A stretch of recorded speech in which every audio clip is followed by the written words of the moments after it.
नाशिकच्या पंचवटीत jogging track असलेल्या Shrikrishna garden समोर साकारलाय 7 मजली देवीदास हाईट प्रकल्प। मग येताय ना आजच आपला फ्लॅट बुक करायला देवीदास हाईट्स मध्ये।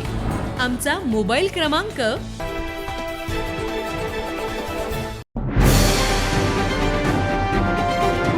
आता सांगून नाही, फायनल अँड लास्ट वॉर्निंग आहे। दुसरा पोरगा बी गेलेला आता।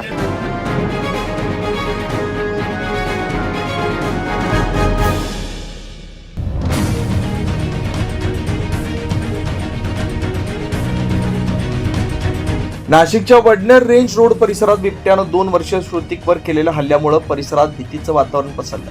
काल संध्याकाळी 9:15 वाजण्याच्या सुमारास ही घटना घडली। देवळाली कॅम्पच्या आर्टिलरी सेंटरमध्ये रेकॉर्ड विभागात कार्यरत असलेले जवान गंगाधरन यांच्या डोळ्यादेखत त्यांचा लहानगा श्रुतिक बिबट्याच्या तावडीत सापडला। हल्ल्यानंतर आर्मी, वन विभाग आणि स्थानिक नागरिकांनी ड्रोन व श्वान पथकाच्या मदतीने चिमुरड्याचा शोध घेतला।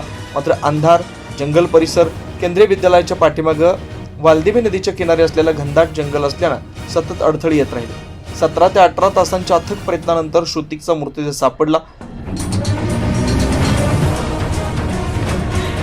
मागील महिन्यातच याच परिसरात 3 वर्ष आयुष भगतचा बिबट्याच्या हल्ल्यात मृत्यू झाला होता। अजून त्या जखमा भरलेल्या नसतानाच श्रुतिकच्या निधनानं जवानांच्या कुटुंबावर दुःखाचा डोंगर कोसळलाय। सलग 2 चिमुकल्यांचा बळी गेल्यानं नागरिकांच्या मध्ये तीव्र संताप उसळलाय। वन विभागानं तात्काळ पिंजरा लावून बिबट्याला पकडावं, अन्यथा आम्हाला कारवाईची परवानगी द्यावी अशी मागणी परिसरातून होती आहे। या घटनेमुळे नाशिक शहरभरात हळहळ व्यक्त होती आहे।